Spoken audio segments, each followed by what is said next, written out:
BFM Business, Focus Retail, Eva Jaco.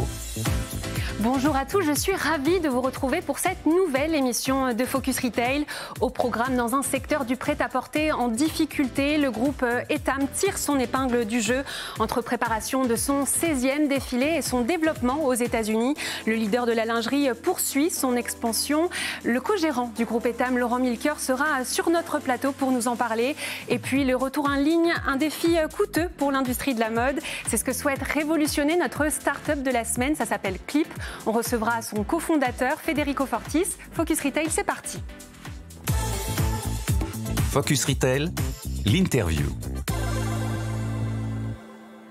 Alors j'ai le plaisir d'accueillir sur ce plateau Laurent Milker, bonjour. Bonjour Eva. Vous êtes le co-gérant du groupe Etam. Avec moi autour du plateau, notre expert de la semaine, Jérôme Amrit. Bonjour Eva. Bonjour, vous êtes vice-président Retail Média chez Vusion Group.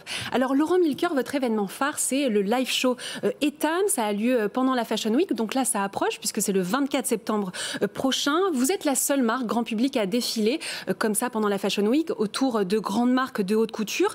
Cet événement, il est devenu incontournable. Qu'est-ce que vous nous réservez cette année ? On vous réserve, alors c'est la 16e édition, on réserve une scénographie un petit peu différente puisqu'on change d'agence, parce qu'on a travaillé 15 ans avec une agence et malheureusement le fondateur de cette agence est décédé en début d'année. Et donc du coup on prend un point de vue un petit peu différent, donc on va être un peu plus intimiste avec un décor qui va pas mal varier par rapport à ce qu'on a fait par le passé, des espèces de petits appartements parisiens, mais il y aura toujours 80 mannequins qui vont défiler avec des filles plus curvy aussi et des artistes qui vont chanter en live. Alors on aura Sophie Elise Bextor par exemple, Charlotte Cardin et Alice Aglioni qui nous prépare une petite surprise aussi au piano. Et c'est un événement, c'est un événement important de prise de parole pour la marque, indépendamment du chiffre d'affaires qu'on fait pendant cette période. Et ça nous positionne comme une marque plus aspirationnelle que nos pairs et vraiment ancrée dans la mode. On est le leader français, on est parisien et donc vraiment cet ancrage mode parisienne et fashion week parisienne est très important pour la marque. Alors justement, quelles sont les répercussions d'un tel événement en termes de business ? Est-ce que c'est immédiat ? Est-ce que vous voyez, alors j'imagine sur le site internet oui, mais voilà, est-ce que c'est immédiat ? Non, honnêtement, c'est pas immédiat. On a déjà sur quelques années, on a vu des impacts sur une dizaine de jours de 7 points de chiffre d'affaires pendant 10 jours, donc c'est significatif, ça ne paye pas le défilé pour autant. Par contre, ça crée une autorité, une préférence de marque qui est très, très importante et je pense que les marques doivent se construire dans la durée, par le produit évidemment, mais par leur communication et ça fait clairement partie du dispositif et ça rend aussi, ça donne une unicité à cette marque française sur lequel à l'international vraiment on insiste sur ce Frenchness de la marque et ce côté mode. Et du coup, quoi de mieux qu'un défilé pendant la Fashion Week parisienne, qui est la plus grande Fashion Week au monde. Et on a réussi à trouver cette légitimité aujourd'hui après 16 ans de travail. Et donc voilà, on tient à notre date du premier mardi soir et qui est un rendez-vous. Voilà, j'ai plein de SMS dans tous les sens. WhatsApp pour me dire est-ce qu'on peut venir. Donc c'est un show important. Mais plus que le show pendant le moment, ce qui compte, c'est sa diffusion derrière et tous les canaux de diffusion en France et à l'international. Alors, le secteur du prêt-à-porter est sous tension depuis la sortie du Covid. Vous, Laurent Milker, vous baignez dans le commerce, plus particulièrement dans le prêt-à-porter depuis que vous êtes tout petit, puisque vous avez repris les rênes, si je ne me trompe pas, autour de 24 ans, c'est ça, de la société de l'entreprise familiale. En 2009, donc c'est un peu plus que 24 ans, c'était fin 2009. Donc fin 2009, j'avais 35 ans quand j'ai pris la direction du groupe, mais j'y travaille depuis maintenant 26 ans. Et c'est sûr que la mode traverse un moment difficile, mais en fait, je pense que comme toute entreprise, en fait, aucune entreprise elle est faite pour durer pour l'éternité. Et donc il y a des changements dans notre industrie. Inditex vient de publier ses résultats mercredi, qui sont des résultats records parce que leur résultat net sur le premier semestre il est en hausse de 10%. Donc c'est leur plus gros résultat ever. Ils font pourtant que du prêt-à-porter, parce que Oysho, qui était une marque de lingerie, fait aujourd'hui du vêtement de sport du lifestyle remarquablement bien, avec une dimension omnicanal qui est super puissante, parce que c'est plus de 10 milliards de chiffre d'affaires aujourd'hui, Inditex sur les 40 milliards de chiffres online. Donc avec en fait un super produit, désirabilité de marque incroyable, production de contenu de grande qualité, des magasins qui sortent du lot, clairement, des magasins à Dubaï qui font quasiment 100 millions de chiffre d'affaires. Enfin, je veux dire, donc c'est des marques hyper puissantes. Et en fait, c'est ça qui compte. Et souvent, le retail qui va pas bien, c'est des gens qui ont oublié l'essentiel de notre métier. Le faire bien, c'est compliqué. Moi, je dis pas que toutes nos marques, on le fait bien. Il y a certaines marques aujourd'hui qui le font mieux que d'autres dans le groupe. Mais moi, voilà, mon obsession, c'est des beaux produits pour notre type de cliente et une communication autour qui est super valorisante avec des points de vente qui sont extrêmement accueillants. Et ensuite, derrière, il y a tout un dispositif de start-up, d'omnicanalité, etc., qui permet d'améliorer l'expérience, le sans couture, etc. Et ça, je pense qu'on est relativement à la pointe sur ces sujets-là, même s'il faut se remettre en question en permanence. Et c'est vraiment ça que parfois les commerçants dans le textile, dans la mode, ont oublié. Donc maintenant, est-ce que le marché va bien ? Non, il ne va pas très très bien. Est-ce que les gens consomment moins de prêt-à-porter ? Oui, non, alors nous, on est en progression de chiffre d'affaires sur l'année, on est en progression de résultats. 2023 n'a pas été une année exceptionnelle, donc on a un résultat sur une année qui n'était pas fantastique, mais globalement, on a un endettement qui est relativement faible. Donc, on est 100% privé, on n'a pas de fonds d'investissement, on n'a pas de dette LBO, donc on est relativement sain. On a des projets de développement qui sont importants, puisqu'on se développe aux États-Unis. On a ouvert 50, va y venir, voilà, plusieurs corners récemment. Mais là, comment se sont passés les 3 derniers mois avec les Jeux Olympiques? Alors, il y a eu les législatives, c'était un petit peu compliqué en France. Après, il y a eu les Jeux Olympiques, la clientèle internationale. Est-ce que ça vous a servi? Clairement, l'été a été un peu particulier parce que nous, on a une marque de prêt-à-porter qui est Maison 123 qui se comporte très bien, et puis on a 2 marques de lingerie qui sont Etam et Undies, et ensuite on a Isée qui était repris, et on est le premier actionnaire de Livy, qui sont 2 plus petites boîtes sur un segment un peu plus haut de gamme. Mais nos marques de lingerie vendent beaucoup de maillots de bain. On a eu un été qui était particulièrement pourri en termes de météo, particulièrement froid, et donc du coup le marché du maillot de bain a été complètement en retard sur le mois de mai, sur le mois de juin, sur le mois de juillet. On a eu un très beau mois d'août. Alors on a pu rattraper une partie des ventes, donc c'est vrai qu'on a souffert sur le maillot de bain. Pour autant, les JO à Paris, ça n'a pas été bon, qu'on soit clair. On a fait le calcul, ça nous coûte 200 000 € de marge les 3 semaines de Jeux Olympiques, de baisse d'écart de performance de nos magasins parisiens par rapport aux magasins de province en France. Donc c'est un impact. Maintenant, on a la chance d'être nationaux et de ne pas être focalisés 100% Paris. Maintenant, les marques qui sont très focalisées Paris, elles ont énormément souffert. L'un dans l'autre, on a fait un mois de juillet qui était moyen. On a fait un très bon mois d'août. Le mois d'août a été très bon pour le retail. La rentrée, pour l'instant, des quelques panels que je peux avoir, elle est très bonne pour le prêt-à-porter, elle est bonne pour la lingerie. Donc il y a quand même un rattrapage. Ce qui se passe en fait dans les marchés, c'est quand vous faites des mois à -20, quand les marchés sont à -20 sur des périodes, ça se rattrape toujours, parce qu'à la fin de l'année, en fait, on finit pas à -20. Donc il y a une forme de rattrapage. Donc je pense que les bons acteurs s'en sortent bien. Il y a des marques qui se relancent. Il y a Camaïeu qui s'est relancé avec Sébastien Mismut, qui est un ancien de nos collaborateurs et un ami, donc qui a réouvert la marque Camaïeu. Donc Camaïeu est mort parce qu'en fait Camaïeu racontait plus rien, ni en produit ni en marketing. Camaïeu réouvre avec Célio. Vous y croyez, vous, justement, à Bicamaïeu? Je suis obligé d'y croire, j'adore Sébastien. Donc, le lancement, en tout cas, de ce que je sais du lancement, ça se passe extrêmement bien. Mais pourquoi ça se passe bien? Parce qu'il y a déjà, ils ont créé le buzz avant.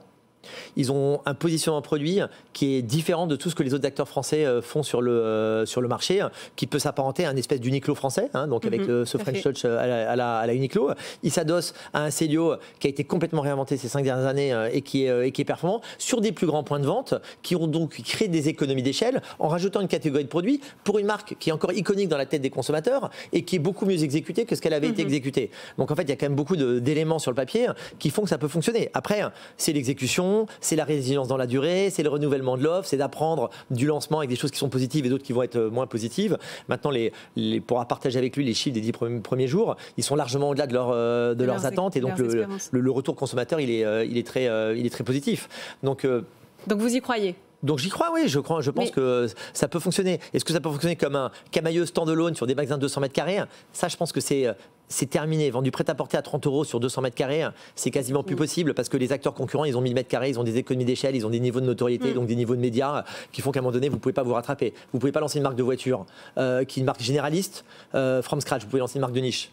C'est un peu la même chose dans le prêt-à-porter aujourd'hui. Alors chez vous aussi, il y a du positif, puisqu'il y a 4 ans, vous avez relancé Maison 123, en tout cas vous l'avez repositionné. Ça marche plutôt bien, puisque en 2021, on parlait de 160 points de vente. Or là, on est à 244 magasins. Donc vous avez fait ça avec Maison 123. Vous avez également repositionné la marque Undies. En cours de repositionnement sur Undies. En cours de repositionnement. Une nouvelle directrice générale qui est arrivée il y a quelques mois, donc avec une nouvelle campagne Undies Cool Lingerie. Donc on a repris en fait l'ADN de la marque. En fait, c'est toujours reprendre l'ADN de la la marque et la mettre au goût du jour. Ce qui compte. Une marque, en fait, quand elle est là depuis 10, 15, 20, 100 ans, elle a une ADN et il faut reprendre cette ADN, mais surtout la mettre au goût du jour et donc être accepté de rupter avec le passé, mais sans oublier complètement qui on est. On ne peut pas se repositionner à l'autre bout du spectre complètement. Donc c'est ce qui a été fait avec Undies sur la communication dans un premier temps, parce que ça va assez rapidement. Et puis sur l'offre, on a travaillé. Moi, j'ai fait l'intérim pendant 1 an, donc on a déjà commencé à repositionner l'offre, une offre qui s'adresse à une clientèle un peu plus large. Donc c'est quoi votre cible maintenant? C'est la 15-25 ans.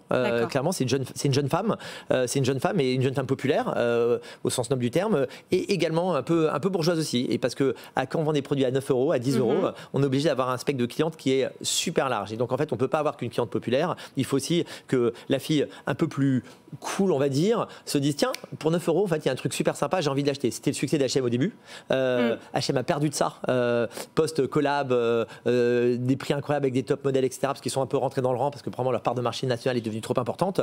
Bon, c'est ce qu'on est en train de repositionner sur Undies. Et sur Undies, par rapport à la marque qui avait été lancée initialement, vos premières consommatrices, vos premières clientes, aujourd'hui, elles ont vieilli, entre guillemets. Elles sont chez Etam. Voilà. Et vous avez l'ambition de les conserver chez Undies ou de les basculer chez Etam? Je pense que vraiment, aujourd'hui, sur le territoire français, en fait, Undies et Etam doivent être complémentaires. Il y a évidemment un peu d'overlap, c'est normal, puisque la somme des deux marques, on a quasiment 18% du marché français de la lingerie. Enfin, on a 18% du marché français de la lingerie. Donc, on a forcément un tout petit peu d'overlap, mais on essaie vraiment d'avoir l'entrée de gamme fun, très colorée, et de redonner un côté mode et savoir-faire sur Etam. Mais Etam qui est 25-35 cœur de cible, on a une cliente moyenne qui est un peu plus élevée, et Undies, on le voit qu'en fait, la 18-20 ans, c'est vraiment le pic de la cliente Undies. Et avant, on a du mal à identifier son âge parce que c'est la maman qui achète, elle n'a pas sa carte bancaire, etc. Alors j'aimerais qu'on aborde un sujet, c'est votre développement à l'international. Donc Etam s'est lancé il y a 1 an environ aux États-Unis. Vous avez 56 points de vente. Donc moi j'aimerais bien comprendre comment ça se passe. Est-ce que vous avez un point de vente en propre, mais vous êtes aussi distribué chez des revendeurs? On a 3 canaux de distribution aux États-Unis. On a notre point de vente qu'on a ouvert à Miami le 3 juillet 2023, donc l'année dernière. Donc là, on passe sur notre première année anniversaire, avec des résultats, je vais peut-être plutôt transparent, mitigés sur ce point de vente. On a appris beaucoup de choses. Donc Miami, zone extrêmement dynamique d'un point de vue économique, mais très singulière en termes d'offres en lingerie et en maillot de bain. Donc on vend du maillot de bain ultra sexy, largement plus sexy. On voit l'écart en fait de palmarès de vente sur notre magasin par rapport au web est très différent sur Miami. Et on avait ouvert 1 an avant, en mars 2022, 10 corners chez Nordstrom. Dans les 10 corners, certains avaient bien fonctionné, d'autres un peu moins bien fonctionné, donc il en restait 6. Et Nordstrom nous a appelé en février en disant voilà, on veut vous passer de 6 à 55 corners aux États-Unis. Donc c'était un appel entrant de Nordstrom. Alors évidemment, on a une relation qui fait qu'ils nous ont appelés. Et donc on a ouvert sur juin-juillet 49 corners de plus aux États-Unis, ce qui fait qu'on a 56 points de vente. Et ensuite, le troisième canal, c'est notre site de e-commerce. On n'est pas encore sur les marketplaces parce qu'on n'a pas encore une autorité qui est très forte aux États-Unis. C'est ce qu'on appelle un POC, un Proof of Concept. Donc on est en train de tester le marché. Donc aujourd'hui, on n'est absolument pas rentable aux États-Unis. C'est pas le but. Et on apprend, on voit ce qui fonctionne très bien, ce qui fonctionne pas bien. Clairement, c'est que le marché américain, il est aussi différent que le marché chinois. Alors comme ils sont caucasiens pour la plupart et que on parle tous anglais, on arrive à communiquer, on se dit tiens, ça ressemble un petit peu. Et puis les Français vont à New York en disant ça, finalement les États-Unis, je connais, etc. En fait, l'Amérique consomme très différément que la France. On a qu'à voir le débat télévisé qui a eu lieu mardi soir aux États-Unis. L'impact que peut avoir une Taylor Swift sur l'élection. Je veux dire, on le ressent un tout petit peu en France, mais en fait, on a des années-lumière de leur façon de consommer. Et c'est un peu comme les vins. Les vins français ont eu du mal à se vendre aux États-Unis tant qu'ils ne parlaient pas de cépage. Quand vous allez à un bar, quelqu'un demande un verre de Chardonnay, un verre de Pinot Noir. En fait, on ne demande pas un verre de Bourgogne X Et donc, du coup, on doit restructurer notre offre un tout petit peu différemment pour parler aux consommateurs sur leur façon de consommer, tout en mettant en avant notre côté mode, notre côté français. Les Américains adorent Emily in Paris. La marque Ami sponsorise la série et fonctionne, je crois, plutôt bien aux États-Unis. Donc c'est donner ce côté, cette Frenchness. Et donc on est en train d'accélérer notre marketing maintenant qu'on a un footprint. Et votre modèle, il va être très très différent de ce que vous faites en France, entre les boutiques centre-ville, les centres commerciaux, les grands magasins en ligne, le mix, il va être très différent. En France, on est 50-50 centre-ville, centre-co. Aux États-Unis, le centre-ville, il n'existe quasiment pas. Un peu sur la côte ouest, un peu à New York, mais donc ça sera du développement centre commercial avec un équilibre magasin web 50-50. Et on va dire que le grand magasin, c'est plus de capter une opportunité. Je pense pas qu'on aura un développement qui va aller au-delà de ces 55. Peut-être qu'on en a encore quelques-uns à ouvrir parce qu'on est vraiment un retailer qui offre une offre large.